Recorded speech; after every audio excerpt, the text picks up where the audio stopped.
Hello, Spookies, and welcome to Rick Retreat Horrorcast, hosted by yours ghoulie, Ricky J. Duarte.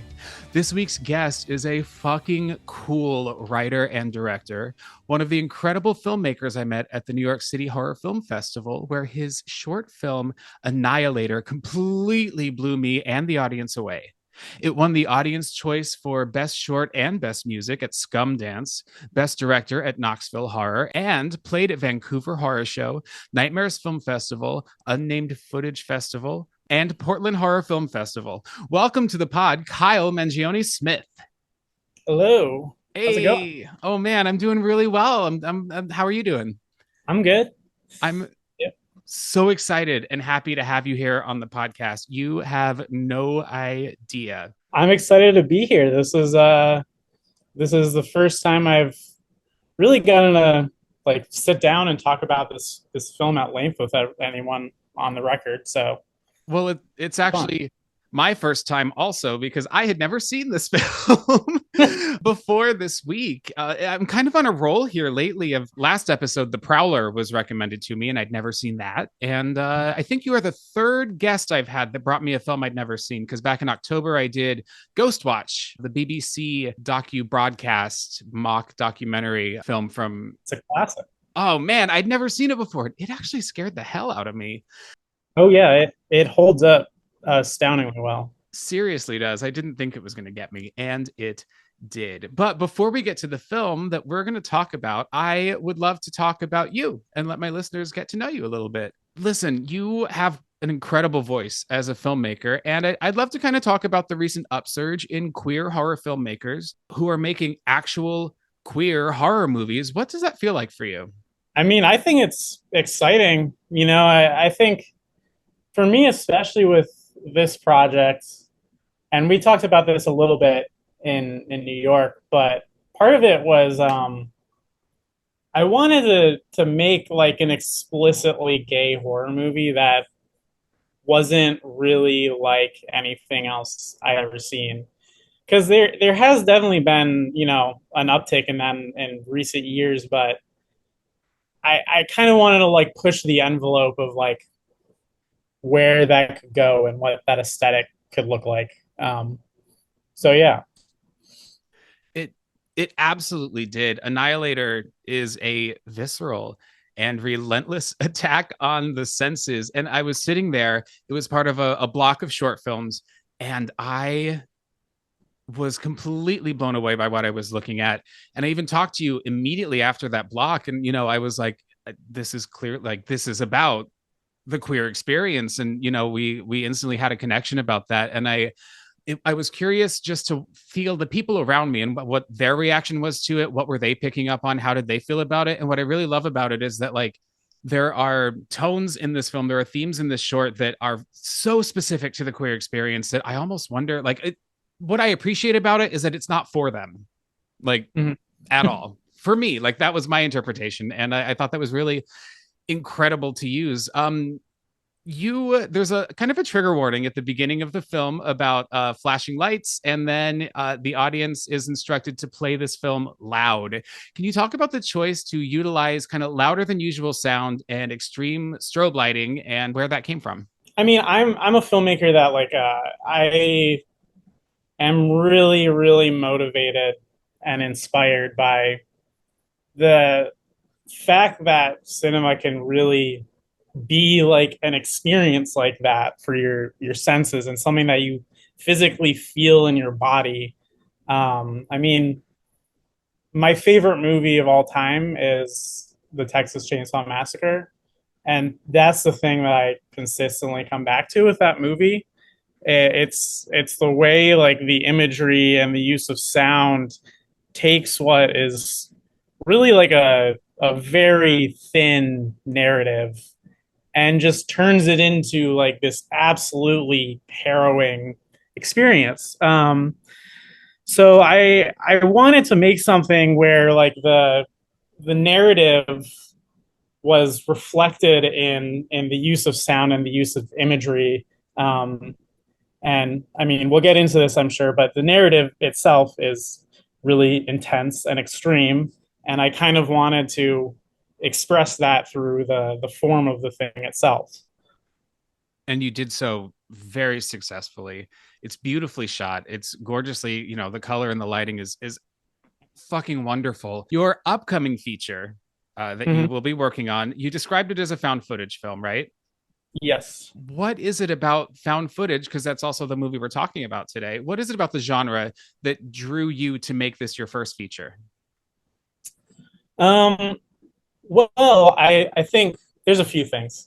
On the most base level, as a independent DIY filmmaker, the one thing that's phenomenal about found footage is it's just exponentially less expensive to do than like a standard narrative piece or like how I shot Annihilator. So I mean, part of it is just the fact that I know I can create it and save an like ridiculous amount of money on gear and whatnot. But beyond that, I also just I love found footage horror. I'm a big defender of it. I know for years it's kind of been like a shunned subgenre. And it's interesting because I feel like just in the last like 3 or 4 years in particular, there has been this new crop of filmmakers that not only like grew up with found footage horror, but also grew up on the internet with this technology like as a normal integrated part of their life. Mm. I think you're seeing people approaching the subgenre in a new way now. Like, I mean, I think we're all going to the World's Fair is a great example of that. Yeah, absolutely. Um, yeah, I don't know because there is a lot of instances of people using found footage basically as a gimmick, or studios using it again to just save money. Mm-hmm. Um, but there is a lot of territory there that I don't think has been explored. If you think of it from the perspective of how do we actually relate to this technology, and how does it inform how we see the world or how the world sees us. So that was kind of the perspective that I came at this current project with. That's a really great approach to it as well. I think the movie we're going to talk about impressively does that, which we'll talk about when we get there. What is there anything that you can tell us about kind of premise or anything about your feature? Yeah, It's so okay if not. I can give you some information. I'm actually so I'm about to go public with like a crowdfunding campaign, which will have a bunch of information regarding it. Kind of what I covered in there, like, is just the basic plot beats. Essentially, the film is centered around this fictional tech company and this new hire at it, Sam, who has to basically help cover up this massive scandal that they had on the eve of a really major landmark deal. Um, the idea is she has, a matter of maybe 72 hours, give or take, to put away this really horrific controversy so that this deal can go through. Um, However, as she starts looking into the details of the case and investigating it, it becomes really obvious really quickly that there's a lot more going on than what it appears on the surface. And she pretty rapidly gets caught up in this really like shady underground crime organization. Um, And specifically, the way that the found footage element comes into it is I'm kind of trying to approach it in a way that I haven't seen a lot of filmmakers do before.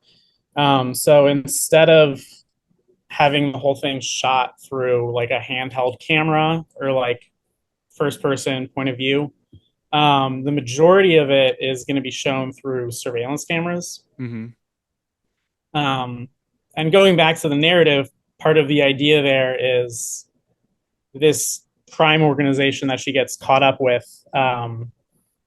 You're watching the whole thing from their perspective, so it's like an explicitly voyeuristic thing, where you're watching them execute this plan that they're figuring her into through the perspective of how they're like witnessing it themselves. Cool. Um, so it's a little bit different from like, you know, Wreck or Blair Witch Project or most of the entries in the genre. But yeah, that's kind of the general overview. I love this. How and when and where can listeners get involved in this crowdfunding? So I think the campaign should be up within the next week or so, and it'll run through February. If you Google my name and then compliance, which is the title of the film, it should pop up. I'm also on Instagram. If you go to Sosagoth, that's Sosa Goth, and I will be posting about it throughout the entirety of the month. Um, so yeah, check it out. I think I'm super excited about it. I feel great about the script. I feel great about the cast I have so far. I really feel like if I can kind of pull things together in the way I'm hoping, it will be a really, really crazy project. I mean, I have every confidence in you, and I hardly know you, but just based on your short Annihilator, like I cannot wait to see what you're capable of. Where are my listeners able to check out Annihilator anywhere? Yeah, so actually, going back to the crowdfunding campaign, I'm forgetting which of the tiers it is. I think it's one of the really low ones, like 15 or 20. Um, if you contribute $20, you will get a screener for Annihilator. That's Um, actually really brilliant. That's a great way to do this. yeah, I had another filmmaker friend that did that, and it was very successful for them.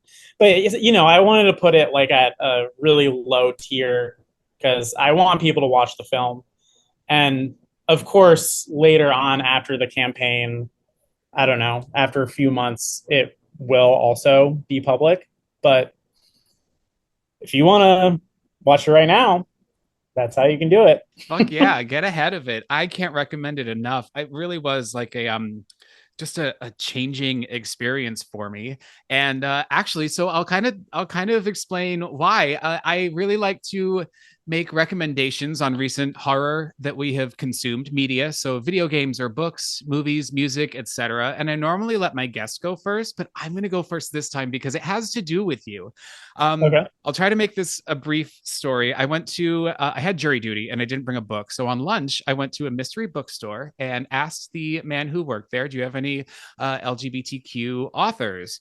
And he brought me like a stack of stuff. And he handed me a book and issued me a warning.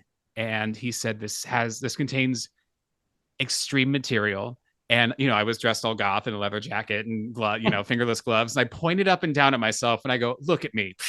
I can handle this. And so I purchased the book based solely on the cover and the title and the back of the book. Now, when I met you in New York, you had recommended an author to me named Dennis Cooper, who was a bit of an influence on Annihilator. This book that I got was The Sluts by Dennis Cooper. And Kyle, I was not prepared for this book. Oh yeah, I it's like that I should have heeded as warning, like taking it a little more seriously. I've never read anything like it. It is upsetting and disturbing and violent, and I'll use the word evil. Like, it's like dangerous literature. Mm-hmm. And it may be one of my favorite books I've ever read of all time. It made me cry at one point. It made me almost throw up at another point. It's formatted in such a way that you can't trust anybody who's telling you anything in this book. And going back to how I feel like Annihilator speaks specifically to a queer or gay lived experience, it's certainly the same for this author and this book, and I can't wait to read more. But I just thought it was so funny that I got this book, didn't put together who it was until like a week or so ago when I booked you on the show. And then I was like, I was reading the book and I was like, holy shit, wait, this sounds like what Kyle was describing. And then I had written down the name of the author that you gave me, and it was Dennis Cooper. So what is your like deal with Dennis Awesome. Cooper? I first found him when I was in college. You know, I think my ex at the time was just describing Frisk to me, and it sounded so insane and I don't know, just unlike anything else I'd ever read. So I picked up a copy of it, and it just blew my mind. Um, and the sluts too. I mean, he's one of my favorite authors, and obviously an insanely big inspiration for my own art. Mm-hmm. Yeah, I mean, I guess like Annihilator, I think you can sort of see this if you've read The Sluts or Frisk. I've felt for years that no one has really, I don't know, done justice to his writing through film. There is an adaptation of Frisk out there. Mm-hmm. I don't think it does a great job of capturing what that book is at its core. Mm-hmm. But I just thought there's so much potential with the ideas that he works with and the themes and just like the atmosphere of it. And it resonates so much with me that I really just wanted to try taking a stab at, I mean, Annihilator isn't really like a point for point adaptation of any of his writing, but I'm working with a lot of the same ideas, a lot of the same aesthetics. And so it was just my attempt at taking those ideas and trying to bring them to life on screen in the way that I thought they could. And you did, and you did it in a matter of minutes. I mean, when I put the connection together, and I wasn't even finished with the sluts yet, my picturing of the book started to look like your film. And I actually really love that. I think that you captured something about Dennis Cooper's writing and kind of the boundaries of pushing things like BDSM and violence and how far is too far. And it's fucking scary. That's, is The Sluts a horror novel?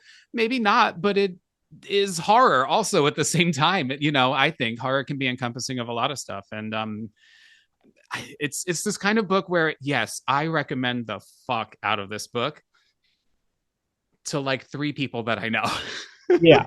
Yeah. And most of the other people in my life should not read this book. But if Mm-hmm. you're gonna get it, then go put yourself through this, because I feel like a different person after I read it, and I don't know if I like that or not. No, I mean, for sure. Like, I think for the right person and someone that is going to be open to what he's trying to do with his writing, it's like just so unlike anything else. Yeah.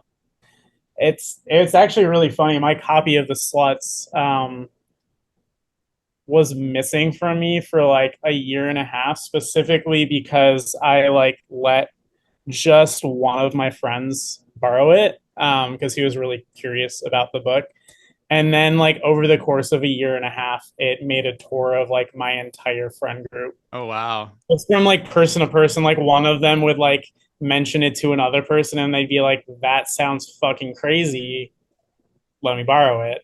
And I think like 7 or 8 people ended up reading it because that, which I love That because I sounds love slutty. Your copy of the book has been it. pretty slutty. It's true. Yeah, it did tour my entire friend group. I had a couple of people, two people tell me that they had read it and that it affected them and that it's a crazy read. And then I had like two other people say that they have it on a shelf and they're afraid to open it. I Mhm. just one more time want to be very clear to my listeners. The content in this book will shake you and upset you, and it is not content that is normally explored or discussed. But it is handled just exceptionally well, and it's just a hell of a read, and it's quick. It's a Yeah. very quick read too. Hmm. Yeah, I read the whole thing in one sitting. I mean, it's also one of those books where it's like it moves so quickly. Mm-hmm. And the other thing is the narrative gets flipped on its head so many times Yeah. that I just like could not put it down. One paragraph, I'm like, okay, this is what's happening, and then the next fucking paragraph, it's like, no, that was a lie, and and then just details throughout, paying attention to things like eye color or uh, details that are listed to you that change. It's like, God, none of this is reliable information, and I can't stop reading this pack of Yeah. lies, because is Yeah. it true? It could be true. It's probably true. Is it? I don't know. But I so thank you for recommending him. I'm glad that I found him, and I can't wait to read more. Yeah. I'm glad you checked it out. Yeah. So anyway, that's why I wanted to go first, because it related to Annihilator and you. But do you have any horror recommendations for the listeners? Yeah, I it's funny actually that we were talking about Dennis Cooper. Because my recommendation was going to be my friend B.R. Yeager's book Negative Space. Okay. Um, who he I mean this book and his writing in general is pretty obviously influenced by Dennis Cooper as well. It has like a lot of the same ideas of, you know, destroyed bodies, corrupted youth, the lengths to which submission and domination can be taken, Mm-hmm. and also just the very like porous way that the internet and technology kind of seeps into it. Um, but this book, Negative Space, it's I don't know how to best describe it. It's about like three. It's about a group of friends in high school that essentially discover a way to communicate with some like occult spirit realm, essentially. It's all left very, very vague and never really explained. But they tap into this energy in this town that is really inexplicable. And this is also happening at the same time that there's a string of suicides back to back happening throughout their school and throughout the town, um, that are very obviously linked in some sort of way with all of this. And at the same time, this drug called Whirl, um, essentially like some knockoff thing you find at the gas station, but they've discovered if you take it in enough quantity, it allows them to like tap into this realm. Oh, cool. Um, but it's a really really phenomenal book, especially if you're into like occult, weird, dark magic All shit. of the Um, above. I love it. yeah. And I mean, it's interesting to me because I love that type of stuff, but then it also kind of figures in that like very Dennis Coopery, like intensity and just very like bleak outlook on the world. But yeah, I love this book. I love B.R. Yeager's writing in general, all his books. He put out a short story collection like earlier last year. Um, that was also really phenomenal. Um, but yeah, we've also actually kind of talked loosely about potentially trying to collaborate on some sort of a screenplay or a project of something.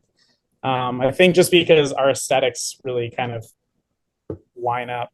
Yeah, well, I mean, you have such a voice, you have so much to say. It's filmmakers like you that inspire me to continue working on my own screenplay. And so thank you for being such a great inspiration, and keep making your fucking art. I appreciate it. I mean, Yeah, hell you yeah. just you just got to keep going with it. I think that's really the answer. What I've realized over time. I would agree with that. Well, hey, we came here to talk about a film. What do you say we go Rick or treating?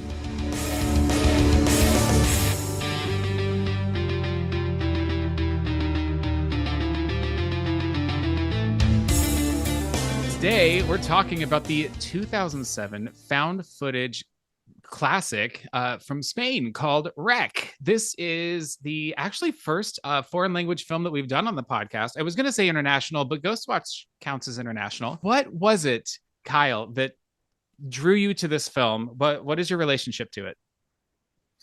Well, like I said, I love found footage horror in general, and like this movie in particular, I think is easily like the second or third best in the genre, in my Yeah. opinion. Yeah. Um, it's also like one of the movies I think I've seen the most in my life. Like it just has such great replay value, and it's one of those movies that I love showing to people, just because it's so insane. Yeah.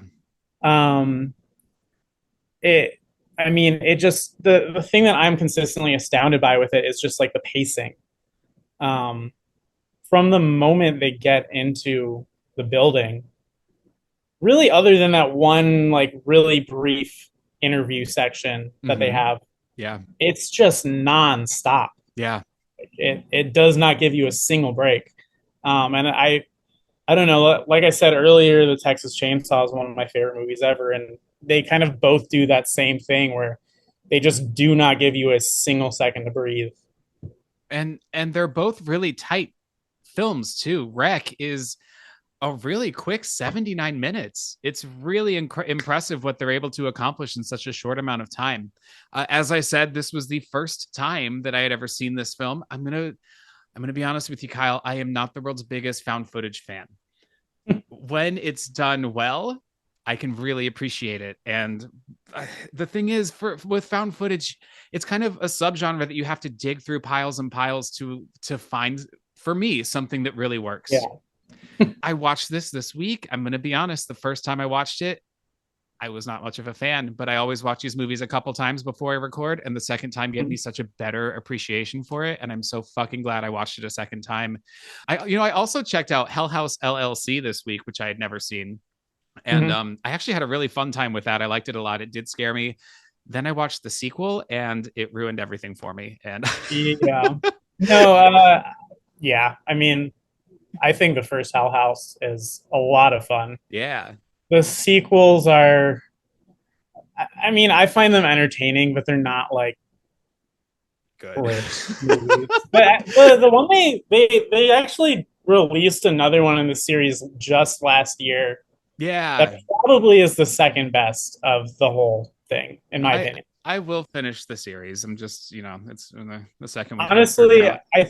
I think the one they put out last year is probably the only other one that you really need to watch. Okay. I would only recommend the rest of them if you're just like a found footage fan in general. Otherwise, like there's better movies in the genre you could check out. Sure. Well, Rack is so interesting to me because this was kind of a peak moment for found footage, right? It was everywhere at this time, kind of. But I feel like Rack really contributed in starting that. Obviously, nowhere near being the first, but this really set off a wave. It was remade the following year in 2008 in America in a film called Quarantine, which I have not seen. I didn't. Don't call me dumb. I know I host a horror podcast, but I didn't realize that they were the same property. That Quarantine was a remake of Wreck. I knew about them each separately. And actually, in about 2009, went to Knott's Scary Farm in California and did go through the Quarantine Haunted House, but I didn't put any of this together until this week. What are some of the best qualities in a found footage film that you look for? I don't know. I mean, it really depends on, I guess, exactly what they're going for. Because I mean, so like Wreck, I think is one of the best in the genre, but so is the Blair Witch Project, Mm-hmm. and those two movies could not be doing like a more different thing, Yeah. you know. So it's interesting to think about like what specifically I would look for. I mean, I guess it really just depends on how they're trying to use the format within like the specific context of the narrative. Like with the Blair Witch Project, it works great because it places you in these people's shoes, and it removes any expectation of a greater explanation, or the expectation that you're going to be shown this really crazy moment where everything finally falls into place like you would if it was just a standard horror movie, Yeah.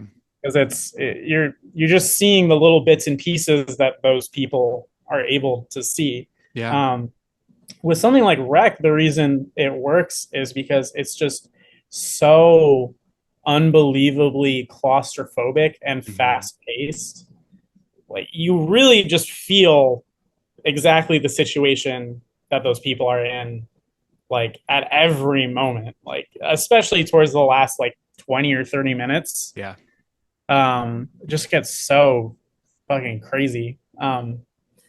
I also think like just thinking about the genre as a whole, there's a few people that have done found footage for the internet, not in the context of like a narrative film, Mm-hmm. that honestly I think have done it better than 95% of the people that have done it like the proper cinematic way. Mm-hmm. Um, I don't know if you'd know like Marble Hornets. It's No. this. It was like the kind of the original, like before anyone knew of Slender Man as a creature and a idea. They picked up some like images that people had posted on 4chan about Slenderman and started like a YouTube series about it, which kind of is how that character and that idea originally was popularized. But that series was a very, very big early inspiration for me. And I think what's interesting about both the way some people on the internet have approached it, as well as some of the more modern interpretations of the genre, um, it's specifically the way that the internet and technology in like a broader sense can figure into it. Like Yeah. it's one thing if you're looking at found footage where it's, oh, we're literally just looking at the footage that was found on this camera, you know, which obviously I think can be great in its own right, Mm-hmm. but it can become a lot more complex in my mind and a lot more interesting when you're looking at like the way this technology is actually like used on the internet, or used by just different people and organizations in society, um and like the way that that can kind of like porously just overlap with the footage you're being shown. um yeah, I don't know, like the I mean, like I was saying earlier, my approach with the film I'm working on right now is it's kind of beyond the narrative itself. It's about like um surveillance state paranoia, Mm. more or less. It's trying to tap into the fear that you are being watched through your laptop camera, your phone camera. Anytime you're in public, there's dozens of cameras that are recording you. And there's really not much you can do to stop that from happening or control who's going to have access to that footage Yeah. and And what they're we going to do so with it. easily allow it. Like how often on your phone do you just click like allow on these, on terms and agreements and shit? It's scary. It's like every day. Yeah. It's I love what you said about you utilizing the technology in found footage. And you also mentioned recently there's been kind of new directors reinterpreting the format. I think of like Deadstream, right? And that film and how it utilized social media with found footage. But then I also think of something like The Outwaters, which also blew my mind because it's kind Mhm. of this like psychedelic hallucinogenic experience, but it's caught on camera. So a camera is documenting it. Is this real? Is it really happening? And I think that there's something really brilliant about both of those films and how different they are. I think what works best for me with Rec is that this is a newscaster speaking directly to an audience, and we are the audience that she's speaking directly to. And that draws me in. When something like Hell House LLC is it starts out as this run of a mill kind of people who are unlikable kind of being assholes, and then suddenly I found myself really caring about them and it drew me in. But with Rec, what really worked for me was Angela speaking directly to us and this continuous, like, she has a job to do and that's what she's doing. And I really appreciated that. The film is directed by, and I'm going to preface this by saying I don't speak Spanish, and I'm going to do my best with pronunciations. Directed by Jaume Balaguero and Paco Plaza, with the writing credit, so by those two, and then also Luiso Bardejo. Cast as our lead, Angela Vidal, Manuela Velasco, who is a real newscaster, and it added this sense of realism that I thought was really, really fucking cool. Now, I will say, to my understanding, the subtitled version in the original Spanish language versus the English dubbed version are very different. Apparently, the version, I didn't watch the English dub version, but apparently it's insufferable and really bad. I've only ever seen the subtitled version. Yeah. What do you say we get into the plot of this film? Yeah, let's do it. So we open immediately on Angela Vidal, who is a local news reporter in Spain, recording for her segment While You're Sleeping. This is recorded by her cameraman, Pablo, who is played by Pablo Rosso, who is also credited as the cinematographer on this film. As I mentioned, Manuela is a real newscaster in Spain. It was filmed in Barcelona, and it was all filmed on location. There were no sets built specifically for it, which I think also really adds to the realism of it.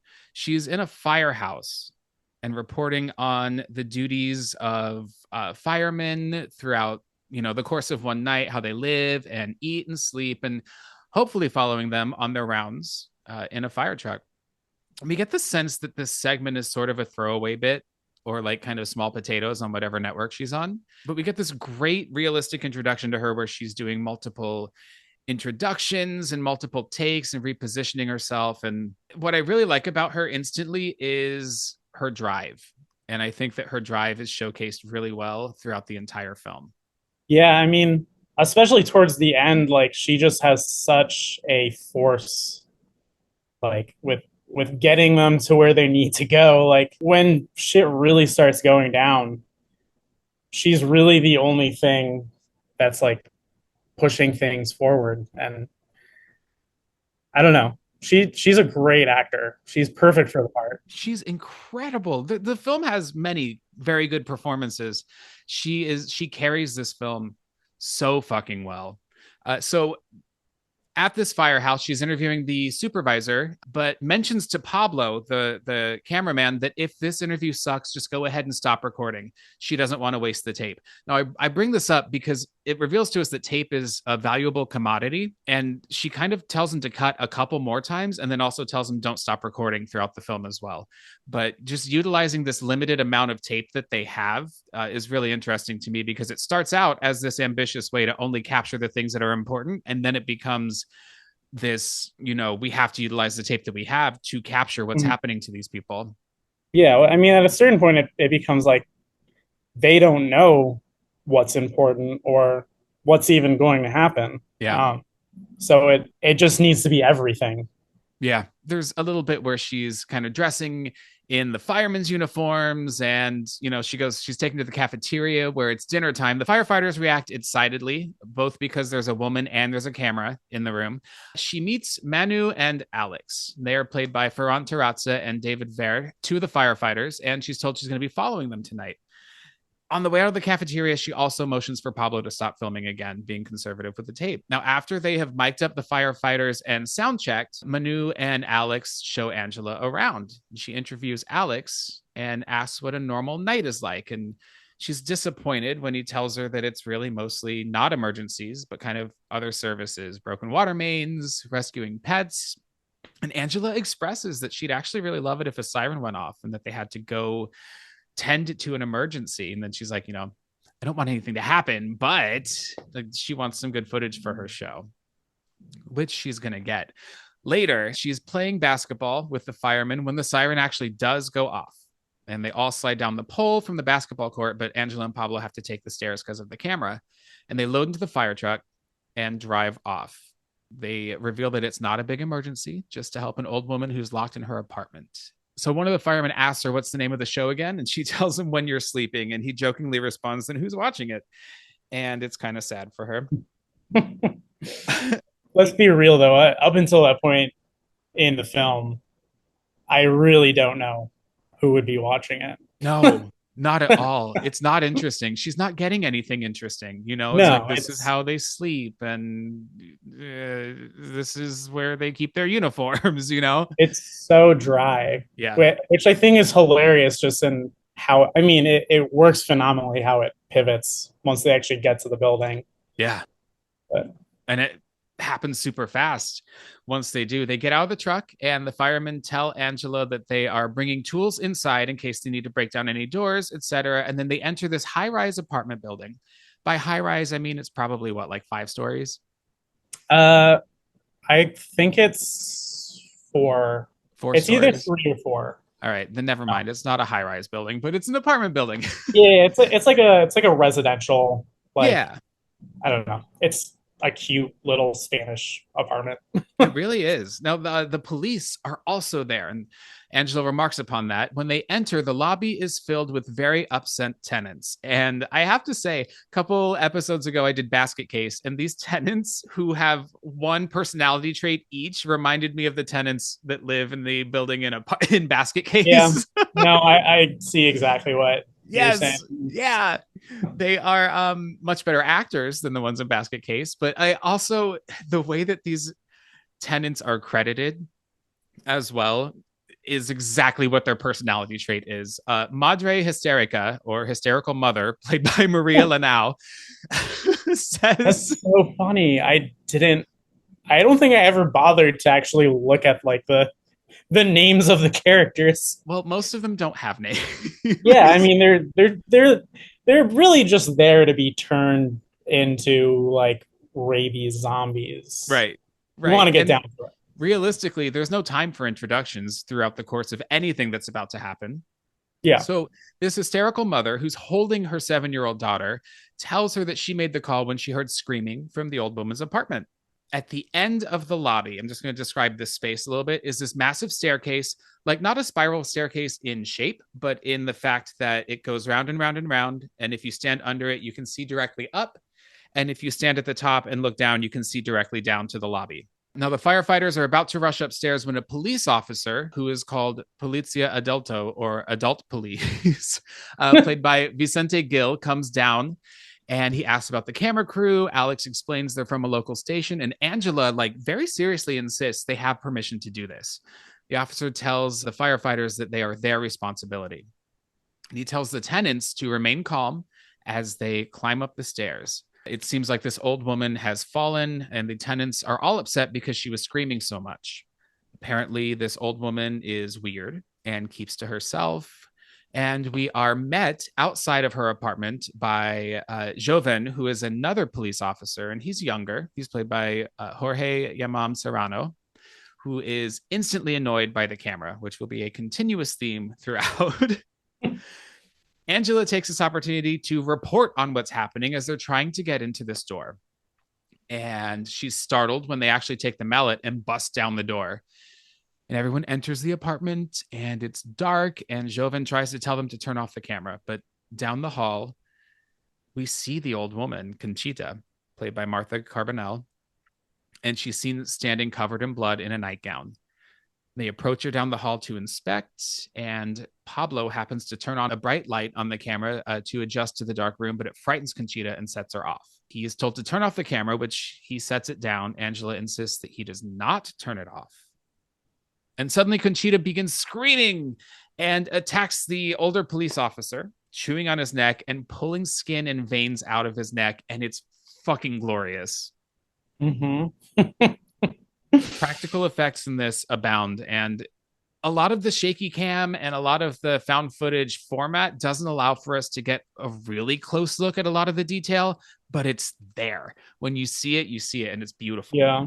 It honestly, in this instance, like the way you see it through that, the classic shaky cam found footage perspective, it makes a lot of it look so much more grisly than I think it might have if it was, just a standard film, which is something I really love about this movie. Like that scene where he gets bitten, it just looks so fucking grisly. Yeah.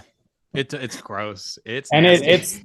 it's something about just the floodlight, like shitty DV cam look. Like it looks like some video you shouldn't be watching on the internet. Yeah. It's madness. Everyone's screaming. Pablo is filming it all. Now they rush the officer down the stairs, and Angela tells Pablo very seriously again to record everything. And I love this long shot where they go down all of the stairs, and it doesn't pull away from this man's bleeding neck as he's carried. As they descend the stairs, the lights actually go off for a few seconds and they freak out, but then they come back on. And when they get to the front doors to take him outside, the tenants tell them that they're not being allowed to leave the building and the doors have been barricaded. And like you said, once this movie gets going, it doesn't stop. And this is where it has begun and started going. Now, while the officer is tended to, Angela and the tenants try to break down the door, but an officer outside on like a megaphone says that the Department of Health has decided to seal up the building and no one is allowed to leave. They're told to work with the officers that are inside with them, and they'll be updated and perhaps released as soon as possible, which scares the hell out of everybody for obvious reasons. This film was in 2007, and I couldn't help but think of the COVID outbreak and what we just went through a few years ago. The panic that people experience in such a situation. Yeah, it is kind of funny, like watching that movie now. I was thinking the same thing. Like it plays so, I don't know. It made me more like existentially nervous, just because I mean, it's that same feeling that it plays on the whole time, that just no one really understands what's going on or how bad this thing is. Yeah. And the way it just builds the dread around that is really, really impressive to me. Yeah. It escalates so quickly, and people's reactions to what's happening now that we have lived through this pandemic, the reactions are pretty accurate. So Joven, the young cop, radios in, but he's told to just follow directions. Now, this guy's ill-equipped to be in charge of a group of people. He is young and kind of just feels like he has to be the alpha of the group, and everyone has to do what he says because he says so. And he stays that way for quite some time. He gets mad again and tries to grab the camera from Pablo, and this time Angela freaks out on him, and she's saying, "Don't you fucking touch the camera. We have to record everything so that people will see what's happening in here." And the upset mother insists that they tape everything as well, backs her up, which I thought was really cool and interesting, still holding her daughter close to her. Now, holding her phone, the upset mother tells everybody that her husband is outside and he's not being allowed in. There are cops outside everywhere, and the streets are blocked off. And I love how quickly everything is happening almost on top of each other. And how we're given these bits of information through kind of creative ways. Like, she's got a phone, her husband's texting her. We would never be able to see what's happening outside. Mm-hmm. Now, her husband had gone to get antibiotics for their daughter, and now obviously he can't get back in, when suddenly and out of nowhere, a fucking body falls from the top of the stairwell and smashes on the floor. And I fucking screamed when I saw that happen. So do the tenants, because the actors didn't know what was going to happen. Is that true? Yes, the actors were not told that there would be a body falling from the top of the stairwell. and That is smashing on the so floor. awesome. Yeah. So their reactions are absolutely real. There are a couple of actors next to where it's happening. I think that they must have probably known, but everyone else kind of toward the foreground, they had no idea. This is one of the reasons why I, as an actor, want to do a found footage film because, like, they fuck with you. In Blair Witch, they didn't know what was going to happen. They didn't know they were going to be chased through the woods by real people, you know? Mm-hmm. It's giving you this chance to improvise and showcase some real reactions.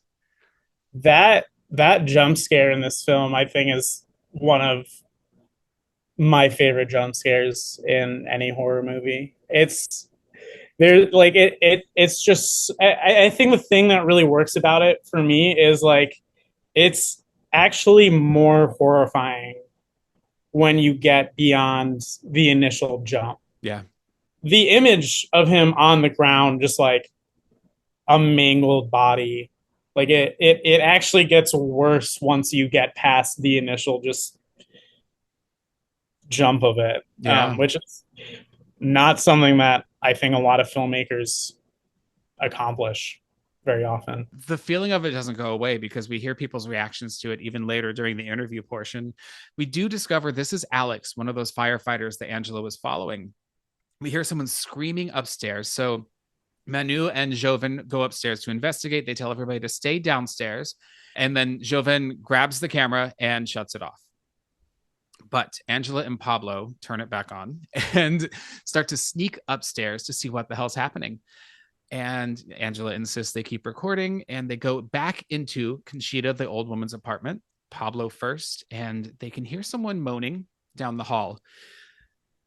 A young woman runs toward them. She's holding her bloody arm, and then she collapses down on the ground. Conchita, the old woman, follows her and charges at this whole group.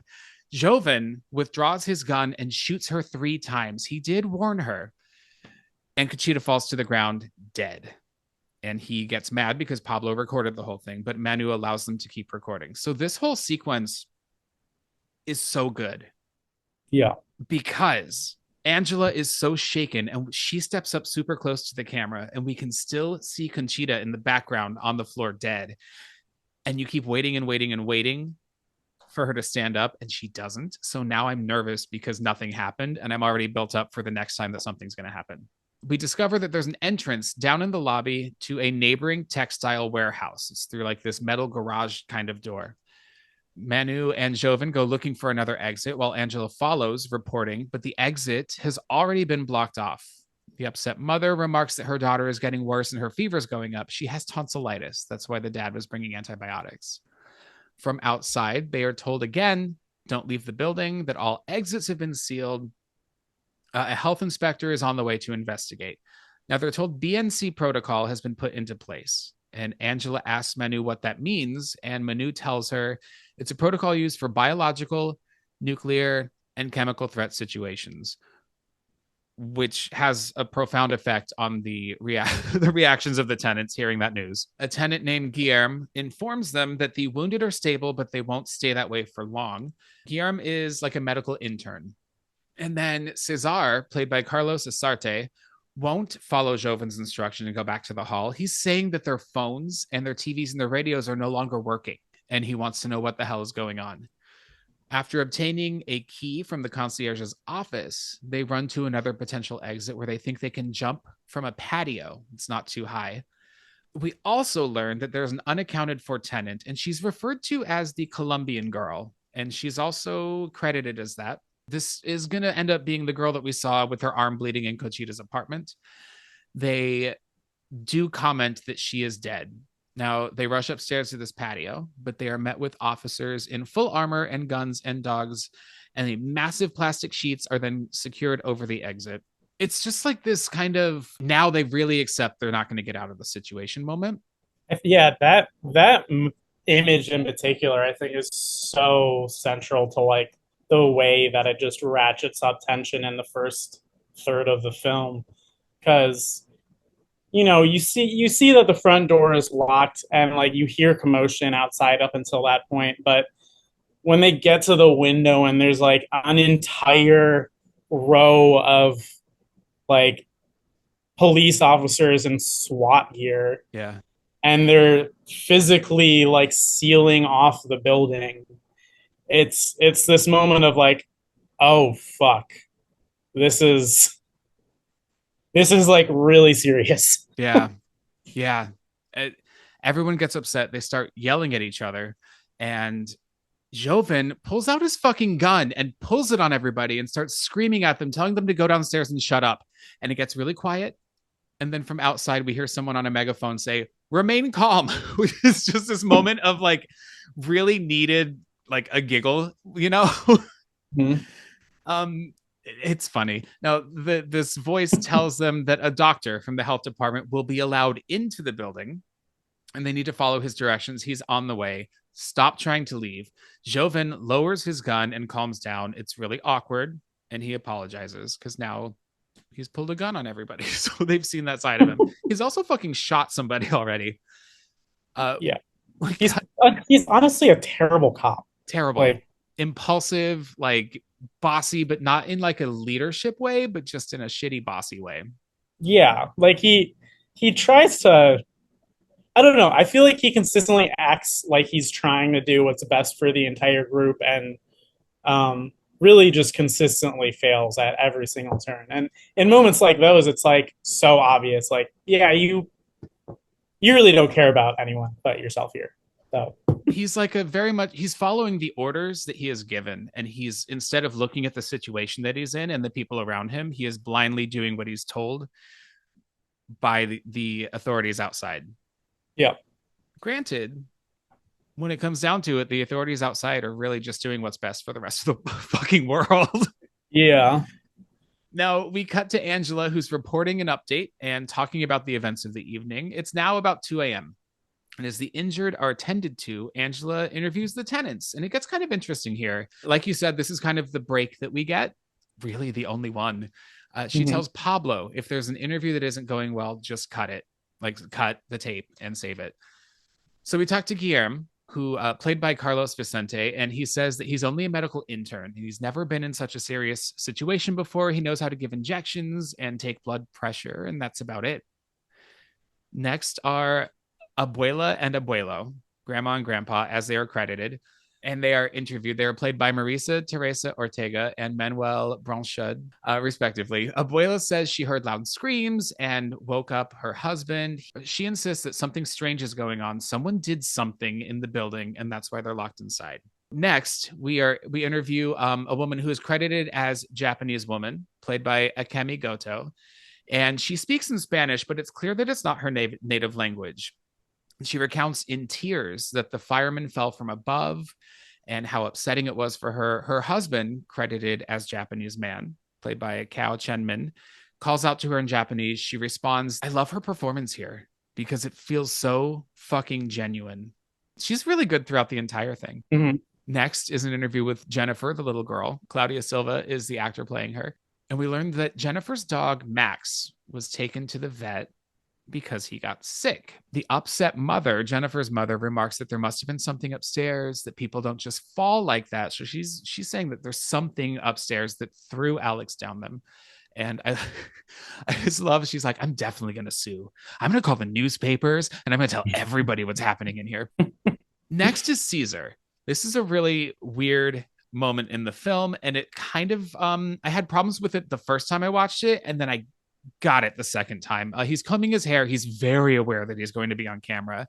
I suspected he was gay until he mentioned that he lived with his mother, who's now passed, and then I knew he was fruity. He asks if they're recording and he's told no, and he immediately goes off about how it's the Chinese in the building, and he says these terrible things about them, and they eat rats and raw fish and their apartment smells and they always leave their door open and they scream in Chinese or Japanese or something, and he's very awful about this couple and their son. And then he says, when will we start recording? And he's told they already are. And he's more upset that his face is shiny than the fact that he just went on this racist tirade on camera. He Mm. also kind of flirts with Pablo. Here was my thing about this. I kept waiting for the racial issue to come back up again. And it does. I was waiting for a bigger point to be made. And I shouldn't have been, because thinking back about what happened during COVID, people blame everybody else for what happens in a situation like this. Yeah. Even the Colombian girl is not given a name. She's called the Colombian girl by her neighbors because there's kind of this sense of otherness in an emergency. You're not one of us. You're not from here. And, Mm-hmm. who can we trust you? And it's hard to sit through him say those things. But fuck, did it turn out to be real when COVID happened? This blaming bullshit. Yeah.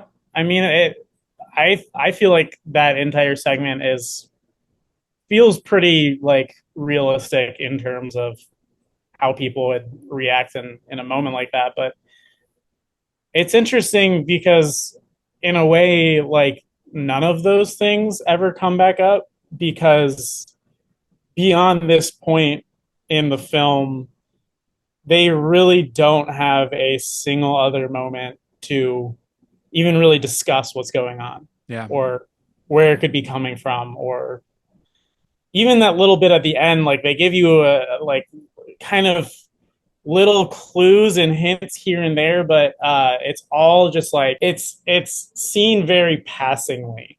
And it's funny too with like the little girl who's sick, Mm-hmm. and obviously how that plays into it with her dog throughout the film, even though there's very little in the way of them actually sitting down and talking and characters discussing what's happening. They do make it pretty obvious in it to a certain extent, like what is happening and where it came from by just giving you these really, really quick little clues. Yeah. And that I think is something that's really effective about how this film is structured because it makes it so they don't ever need to take away from the actual action of it. And I appreciate that we are only given the same information as the people in this movie. And so we know only the same amount of information that they have. Just adds to our sense of terror as the film goes along. One thing that I will say is that, okay, so if this racism exists in this building and amongst these people, when it comes down to it, the great equalizer that's going to make all these people the exact same is this fucking infection because it doesn't care where you're from, right? And I think that that's a really interesting point that they're going to blame everybody but their own people when in fact this is going to come for anybody. And so if there was like a bigger point that I was looking for in this racist moment, that's what I'm settling on it being. So Chauvin updates everyone that there is a possible infection in the building. Well, no shit. And the doctor who's coming will take blood samples of everyone and then they will let everyone out. And while taking a roll call to check which tenants there are and which units they live in, we learned that the Japanese couple actually lives with her father and he's upstairs in bed. He's old and paralytic. And Abuela speaks up and says, maybe it's his fault. And the Japanese woman says, we should bring him downstairs and, he shouldn't be up there alone. And then the upset mother, she says, well, maybe it is his fault it's happening. And then she keeps saying, I don't understand you. I can't understand what you're saying. And it's such a shitty fucking thing to like, it's just a shitty way to treat this woman, Manu reminds her that her daughter is sick too. And she again insists it's tonsillitis, but it kind of shuts her up. We learn that there is a penthouse apartment up top, but no one lives there. It's owned by someone who lives in Madrid, but he's kept it locked up for years. Now, the doctor named Leandro, played by Ben Temple, is let into the building wearing a biohazard suit as Angela updates the camera on what's happening. He questions what a camera is doing there and then goes to tend to the wounded after he turns off the camera. So Angela and Pablo have a conversation about how if the police officer and the fireman have been bitten, they may react like Conchita, the old lady, did. So they sneak up to where the doctor went, and Pablo kind of climbs up and is filming through a window to see what's happening. So Angela can't see anything that's happening. Pablo has the camera. We see them handcuff Alex, the fireman who fell, to the table he's laying on, and his shirt is cut off of him, and he's making these coughing gestures. His face is all torn up. He looks gross. The doctor takes a needle and injects it into his arm. And his body reacts to this injection. But before they're able to handcuff and inject the older police officer, he rises from the table and attempts to attack. I love this sequence because it takes a long time. It's really like the last moment of calm you get in the entire thing. Um, I mean, actually, another thing that I kind of really appreciate about this movie is they sort of imply that the virus is related to like it's like an offshoot of rabies Mhm. essentially. Yeah. And I like that they do this thing where they have like the zombies essentially act like rabid animals. Like they, I don't know, like the way they'll just kind of like pause there, like very very still for a good like 15-20 seconds as Yeah. someone's approaching them, and then just lose it. Yeah. Um, or yeah, like the whole way that scene plays out, where they seem so sluggish and out of it up until the moment that they absolutely do not seem sluggish and out of it, Yeah. and then they just it snaps into gear. Um, I don't know. I love that element of how they depict the infected in it. I love that because these aren't like the Walking Dead zombies. They're not like Romero zombies. They react to injury. If you hit one in the face, it grabs its face, right? It doesn't Mm-hmm. just keep mindlessly coming. And so it has some kind of autonomy and awareness over its self, even though it is rabid, just like you said. Mm-hmm. Yeah, I mean they're not really. I mean they're obviously zombies, but also like it's pretty much implied that like they're not dead. Yeah. It's never implied that these are dead people. They're still people. They're just infected. Mm-hmm. Um, and I don't know. I do kind of appreciate just because I don't know. I think at a certain point in the late 2000s, like the world was so oversaturated with zombie content, Yes.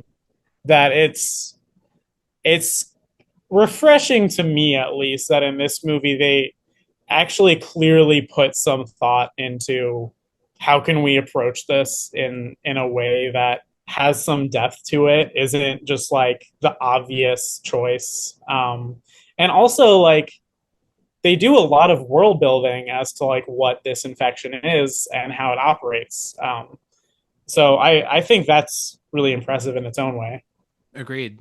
Completely agreed. I mean, like we said, so much with so little information, and you put these pieces together as it goes along. So Angela is screaming for Pablo, demanding, like, what the hell is happening in there? And then suddenly Alex rises from the table too, and he bites Guillermo on the neck.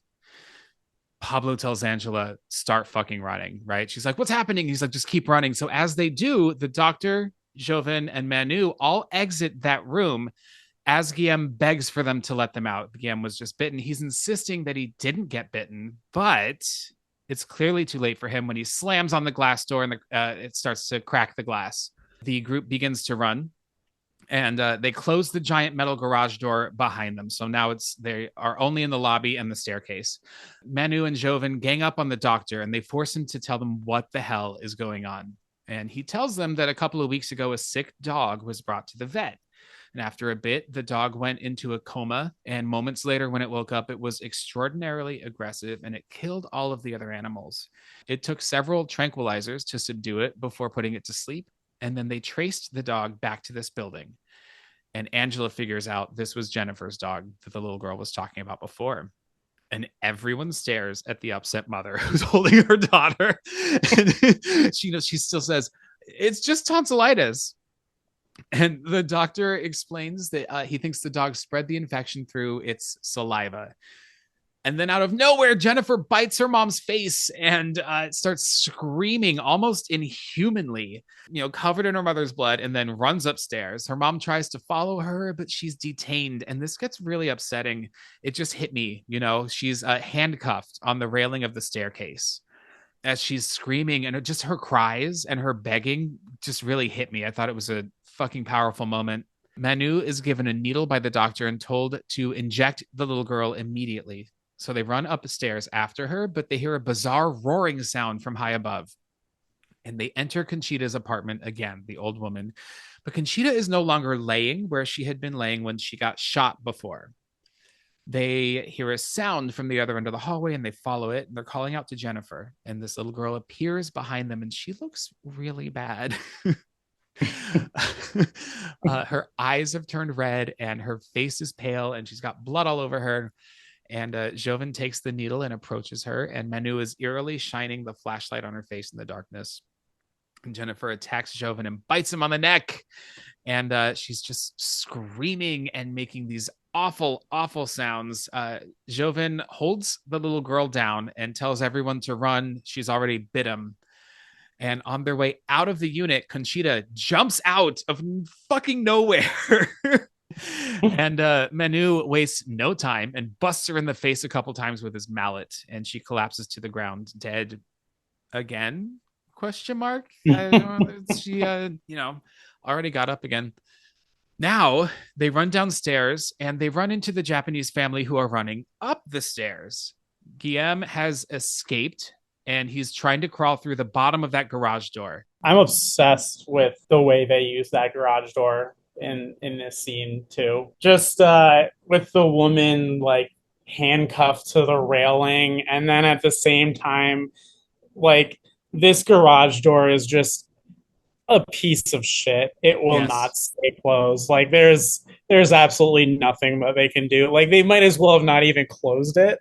Yeah. And they just like continually try and get people to get this guy to stop him from getting in there, and it just really becomes clear really quick that there's absolutely no stopping what's coming. I love like the transition the movie goes through like around this exact moment, because it up until this point it's kind of easy to keep tabs on everyone in the building and exactly what's going on. After this point, it's just complete chaos, and the way they utilize the location that they have for that is so effective. Because by this point, you kind of have a mental map of the building, and you understand like the way people get around the different spaces, but you just have no idea who's infected, where they are, what's going on, literally anywhere outside of what you're being shown by the camera. Yeah. It's like when you see the Japanese family run upstairs, now you get downstairs and you realize everyone has scattered, right? And so now anybody could be anywhere and you don't know who's getting bitten or where they are. Angela tries to get the upset mother free from the staircase, which is interesting because she's already been bitten, but she's unable to, so they have to leave her behind, and they run upstairs right as the police officer and Guillermo and I think Alex is with them as well. They're all infected. They just devour the mother, who's still handcuffed to that stairwell. Manu, Angela, Caesar, and Pablo are all that we see that's left. They hide behind a door and they hear the creatures run upstairs past them. They can't go looking for the others because they could all be infected by now. They just don't know who they're looking for or where to look for them. They realize that the doctor is also on that floor. Manu is about to kick his ass before the doctor says, "I've already been bitten. Get away from me." So they close this like metal gate to keep him separate from them, but they remark it's not going to hold them for long. Caesar tells them that there's a drain downstairs that opens up to the sewers and they may be able to escape, but they need a key, which is in the superintendent's apartment. Suddenly, the doctor from behind that metal gate grabs Caesar and pulls him up against the gate, and he bites the back of his head open. And I don't even think that you see it happen, and yet in your mind you see it happen, and it's fucking gross. I also love just the way that like I think he's like in the middle of like a thought when it happens. I don't know, just it goes back to what I'm saying about the pacing. Like that moments of action just comes so unexpectedly, so quickly. Like no one can really even like finish a full line of dialogue at this point without something just really insane happening. Well, and we're kind of seeing the rate at which these people turn escalate quite quickly, which I think is a really interesting choice as well. It's just a fucking crazy moment. Angela, Pablo, and Manu run, but they're attacked by the Japanese man who has now been infected. Manu snaps his neck before he can bite anybody. They run all the way downstairs to the mailboxes to try to figure out which unit the super lives in. But then when they have to run back upstairs, they see that the upset mother who is still handcuffed to the stairs, has now turned. And it's such a cool shot where she's standing up with her hand like handcuffed and she's just staring at them. And it's fucking creepy. Mm-hmm. So they have to run. They do barely make it past her. I think she grabs Manu for a moment, but he gets past. But then they're met by the Colombian girl. Now she's played by Ana Isabel Velasquez, and she is strangled by Manu and Pablo. It feels almost video game like at this point, just fucking infected, popping out everywhere. Yeah. It's interesting you say that actually, because I'm not. I mean, I find the rest of the films in this series entertaining. I don't think any of them are anywhere near as good as the first. But it's funny because the second film, they really, really lean into that. Like, I mean, in my opinion, the second film is like the best adaptation of like an early 2000s first person shooter that never actually existed.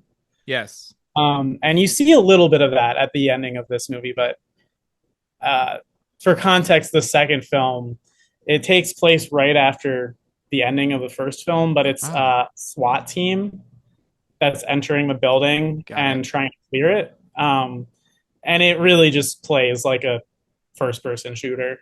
Yeah. I mean, by then there's already several infected in the building. That's a clever concept. There's a lot of like early 2010s horror movies that have like, or horror games that have the exact vibe of this movie, Yeah. you know? Now, as they continue to climb the stairs, the lights shut off again, and Pablo turns on the camera light to reveal the Japanese woman who is now turned. And Manu grabs her and fights her to the ground. And Angela hands him his giant mallet and he busts her head in a couple of times. And we don't see it, but we hear it, and it's real gross. Manu catches up and just busts the super's door down with the mallet. And the three frantically search throughout the unit for the keys. The sequence takes a long time, but everyone's screaming and they can't see anything. So I feel like it still builds the suspense. They do finally find a giant ass mass of keys in a drawer, grab them, and run. We get this really cool shot where Pablo and Angela look down the stairwell and we see all of the infected looking up at them from various steps. And one of them is Manu, who has been turned like within the few fucking like 30 seconds that they were inside of that building. It is reflective of a shot at the beginning of the film where they're at the top and they look down and all of the tenants are in the lobby looking directly up. I didn't catch it the first time. I caught it the second time. It's like, Nice. yeah, it's a really I I cool moment. love that shot so much. Like, I mean, it's just it's also like really funny from like a narrative perspective. One, because you see basically their big strong man that was helping them plow through all these zombies up until this point. And he's like, well, that's not a thing anymore. Yeah. And then on top of that, they're on like the third of four floors. And they're like, great, we have the key to get into the sewer on the first floor. Right. And you look down and it's just like, well, that's not happening. No. Um, No. so funny just watching them panic and be like, well, I guess we just have to go up. It's so quick and it's just like you suddenly realize how many infected there are and that they are the only two left. And they do run up and just right they somehow out of that mass of keys do find the one that opens up the penthouse apartment. Like, honestly, it's one of those things in this movie that's like really goofy. Just let it go. Because there's We like gotta let it go. there's like 30 keys on there and they get Yeah. the right one after like two tries. But Yeah. I mean, you know, I guess I'm glad they did. They yeah. slam the door on Joven just before he grabs them, and the infected are banging on the door. And Pablo realizes the light on the camera is loose, so there's no light, and he can't get it turned on. So we're in complete darkness, and then we hear the infected start to back away and go back downstairs. Pablo finally gets the camera light to work, revealing a very upset and crying Angela, and they have found themselves in the penthouse, which is filled with old medical instruments and religious icons and pictures of a young woman like wallpapering this entire place. And for being a penthouse, it's really closed in and claustrophobic and Mhm. maze like. putting listen, you put me in a situation where a fucking like crazy person has wallpapered their entire place with like newspaper articles and weird imagery, and I am in. Like, I love this as a Mm-hmm. trope. I'm obsessed with the set in like the last. I mean, just the entire last like 10 minutes in that location are done so perfectly. Yeah. I'm also like I work. I mean, outside of being like a filmmaker, I work in film production just as like a day job, Mm-hmm. and I do like set dressing and production design. Amazing. And I just am so obsessed with how they made that set because like it is sort of a trope, but it's done so well, and there's so much attention to detail to it. I mean, going back to what I was saying earlier, like every time I've watched it, like just depending on like where you look in the frame, like you can put together so much information about like what the backstory is Yeah. just from like the camera kind of wandering around this space. And there's so much thought put into like not just making it look like a crazy old weird person's lair. Like Right. there's actually intentionality to it, and like there's a logic to it, Yes. which is really impressive to me. It's also such a stark contrast. This room is filled with clutter, whereas the rest of the building has kind of scarce walls, right? The Mhm. stairwell and the lobby, there's really nothing decorative at all going on. And then suddenly you go into this room and you're surrounded by all of these weird images and statues. And so that, you know, as soon as the light comes up, you're kind of taken aback by the new environment that they find themselves in. They start putting the pieces together as they read the articles on the wall and see these pictures that this young Portuguese girl was deemed possessed by a demon by the Vatican. So this is the girl whose pictures are all over the wall from multiple publications reporting on her. One of them reports that she'd been taken from the hospital, but the Vatican denies that they did it, or that the Vatican didn't know what to do with her. You know, they're like, what the fuck is going on here? They hear a banging sound, but they continue to investigate, turning dark corners through this endless maze of weird shit. It really does feel like you're walking through a haunted house in this point.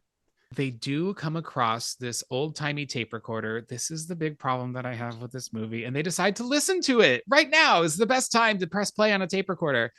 They hear a man's voice talking about isolating an enzyme, but it deteriorates when it's exposed to oxygen. He's working on a vaccine. Angela says, "What is he talking about?" And she rewinds it. And when she presses play at the exact perfect moment to find out more information. And we hear that the enzyme is not only resistant, but is mutated, and it works a lot like the flu. It's contagious. He tells of a telegraph from Rome saying that the Portuguese girl must die. And the recording continues as Angela and Pablo continue walking through this unit, not sure what's going on.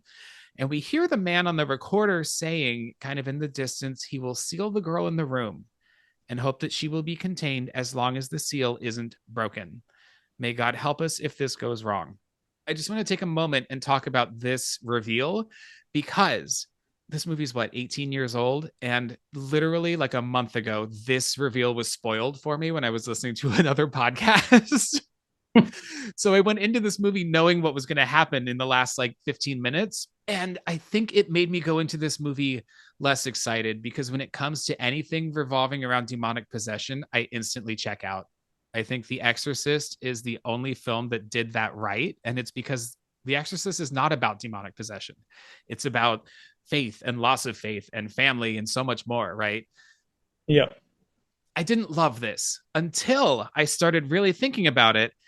And I was like, wait, they thought this girl was possessed. What if it really was a virus? And now science is proving that, right? Did this enzyme, is it like the demon enzyme, or is it just a sickness? And this is science proving religion wrong. And it doesn't give you a clear answer, and you have to decide for yourself. And I actually think that's really fucking cool because it doesn't dwell there. Suddenly we move on, and that doesn't matter anymore. What do you Yeah. think about this reveal?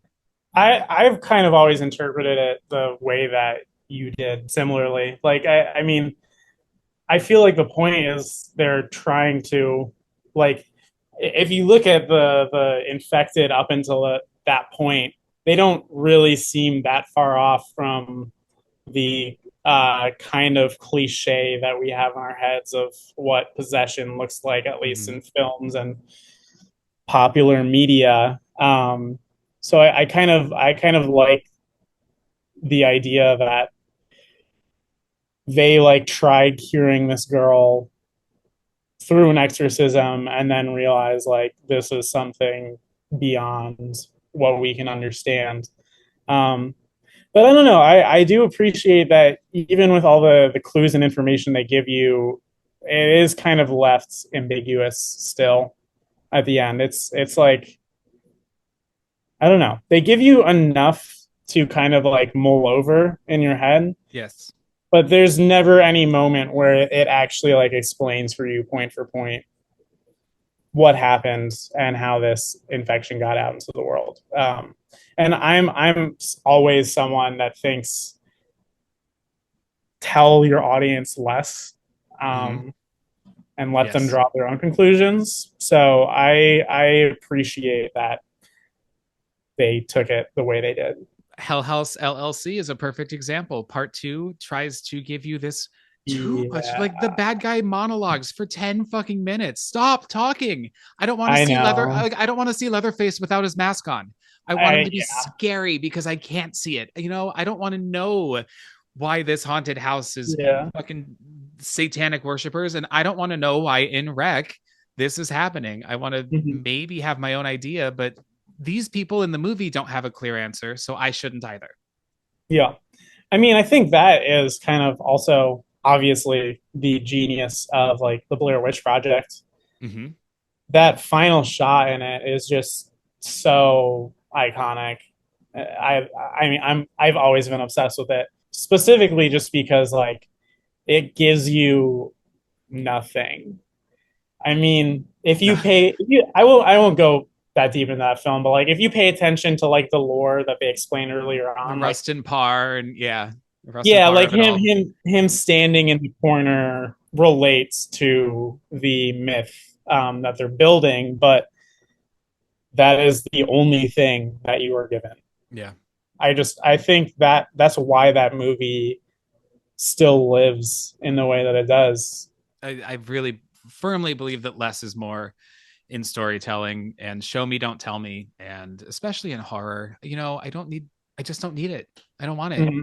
Suddenly, an overhead door from the attic busts open from above and scares the hell out of them. This shot is kind of iconic. I knew about this shot even before I watched the movie. Pablo holds the camera above. So his hand and the camera are up in the attic, and he rotates it slowly 360 degrees so that he doesn't have to stick his head up there, but they can see what's up there. And right when it becomes full circle, this fucking infected boy just jumps at the camera and ends up smashing the light. And it's a great jump scare. It's very well earned. You know it's coming. You don't know when. It's super well done. Mm-hmm. Angela and Pablo, now in complete darkness, must rely on the night vision on the camera. So Pablo can see Angela, but she can't see anything. She's in total darkness. We can see Angela through the green kind of night vision. He grabs her hand and he starts to guide her through this maze of an environment, assuring her that they're going to get out. He sees a tall, gangly figure in the distance, misshapen and sickly, and this figure stumbles forward toward them in the darkness, unaware of their presence. How? I don't know. They've been screaming. They pressed play on a tape recorder. I don't know how it didn't know. The way I think of it is kind of what I was saying earlier, which is part of what I find interesting about like the way they create the zombies in this movie is they don't really behave like what the cliche of like the zombie is. And a lot of the time, like a bunch of people will be making a bunch of commotion or there's a light in their face or there's something and they're Mhm. just completely like zoned out and oblivious to the world Sure. up until the moment that they're not. Yeah. Um, and so I think just because they established that earlier in the film, like that kind of works for me still. All right. I can embrace that. Yeah. Thanks for fixing that for me. So this figure is the Portuguese girl allegedly possessed, but clearly patient zero for whatever this infection is. She's topless, wearing only like a pair of soiled panties, and again, body just kind of twisted and overly skinny. The performer is actually Javier Botet. This was his first film, but he was the leprous hobo in the recent ones, and the Crooked Man in The Conjuring 2, and just kind of went on to play creatures. Dracula in that recent movie, The Last Voyage of the Demeter.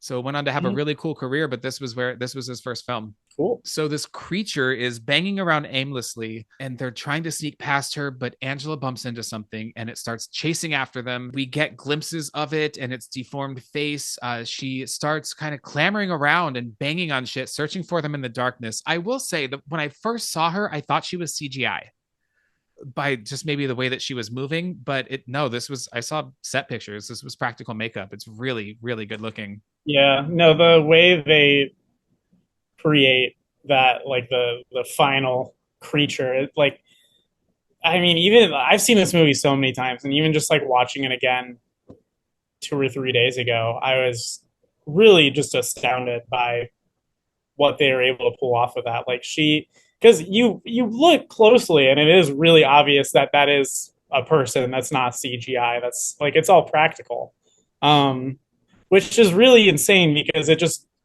looks like the most unbelievable, like deformed. It's the thinness of this shape, the arms that are so Yeah, long and thin. It's just this performer just has the exact right physique to play something like this effectively, and the way that the way that it moves, and it's so scary. as a filmmaker, I'm always like really impressed by stuff like that. Like, I think I'm thinking about this now in particular because I'm like 2 weeks deep into the casting process for this project I'm working on, and like finding like you have that idea in your head of like what this creature is going to be, but then finding someone that just physically has that body Mm.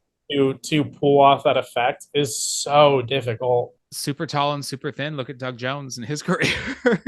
Yeah, true. So this creature is running around screaming. So are Pablo and Angela, and they get separated, and the creature jumps and kills Pablo, and Angela. Angela can't see because she doesn't have the night vision, but she does find the camera. She picks it up and aims it, and she does see the creature eating Pablo.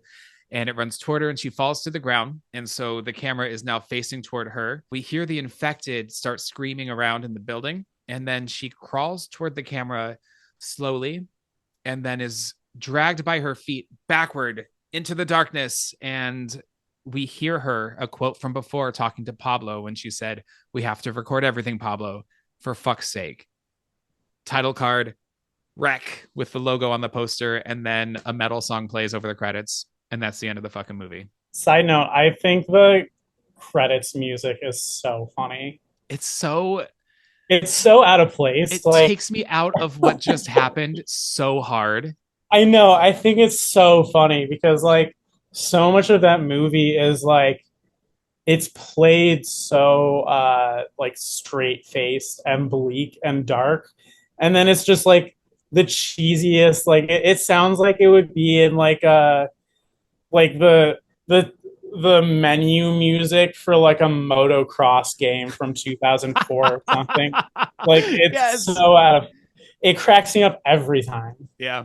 Yeah. I have to say I didn't like it. I'm gonna be perfectly honest. They filmed multiple endings to this film.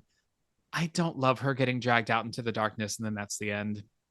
It feels like a little bit of a cop out Yeah, I ending. mean, I get what they're going for. I agree that it's. I wouldn't say it's like I don't know. There to me, there's like way more. Like there's so many other images and like moments in it that are like way more compelling.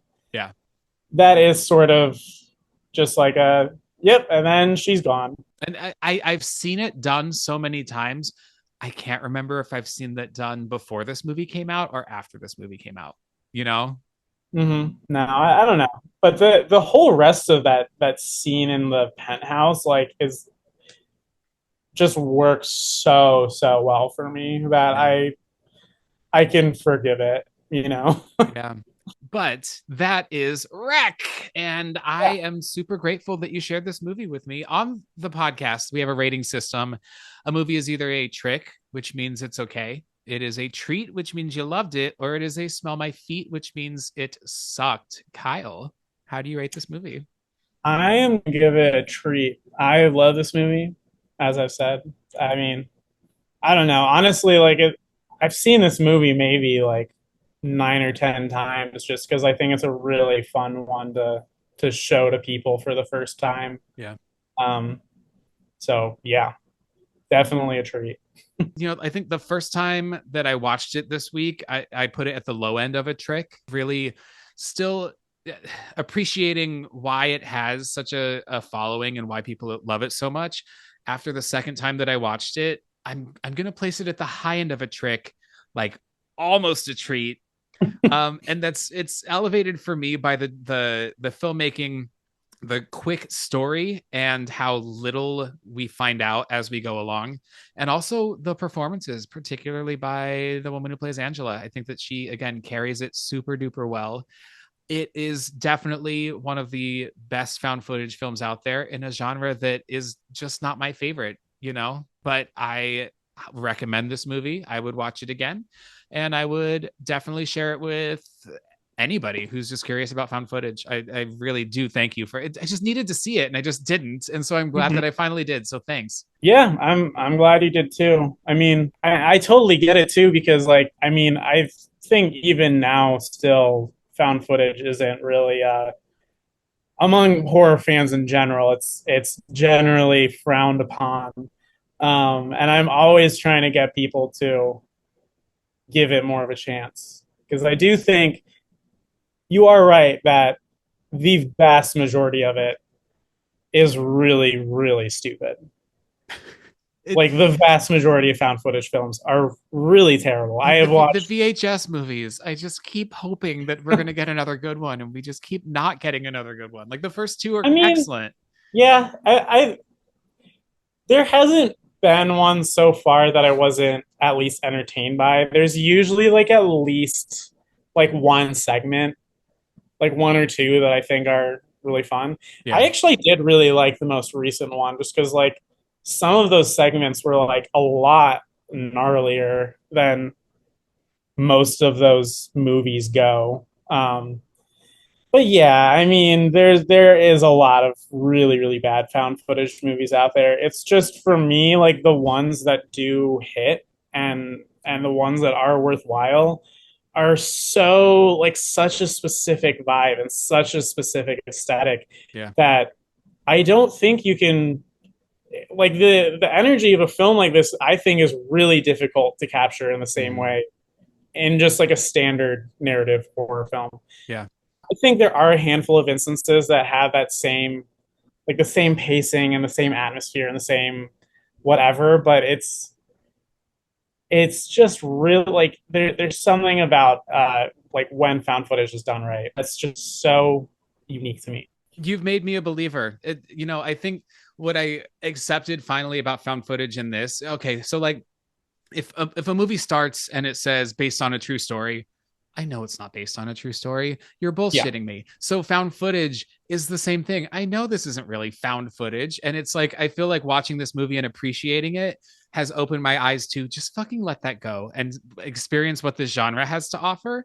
And so you've opened my eyes to that, Kyle. Thank you. It's like now I can hopefully move forward and just sit through found footage and experience the intended journey instead of me pick it apart and be a dick about it. Yeah, yeah. I mean like the long standing cliche of course is always like, well, why are they still filming? Like I mean, even in this movie too, like let's be real. Let's be real, but also let's all right, let's we have to end this. But the Angela continuously insisting that he tape everything for documentation because we have to prove what's going down in this building. We have to prove what's happening to these people works for me. And then when the light on the camera is broken, you still have to keep filming so that you can see, you know, like when they're in the darkness, you have to have the camera on to see the light that is shining, and then you have to have the camera on for the night vision. So I do think that this film does a good job of justifying it. Many Yeah. others don't, you know? Yeah. I'm willing to just kind of look beyond that overarching question Yeah.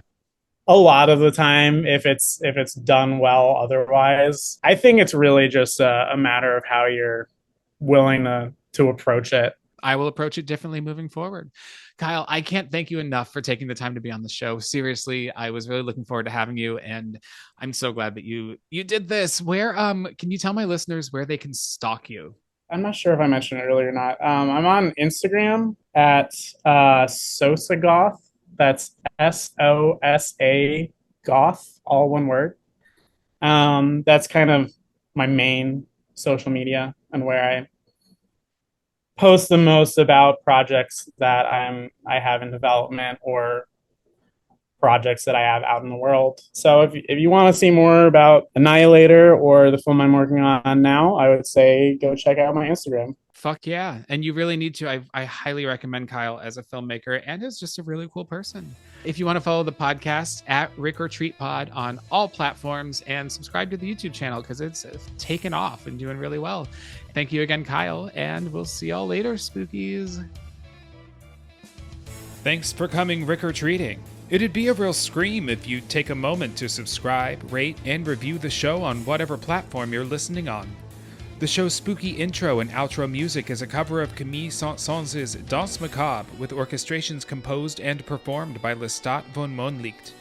My website, rickortreat.com, is designed and maintained by Evelyn DeVere. The show's social media content is created by my evil minion and social media manager, Stanley Martin.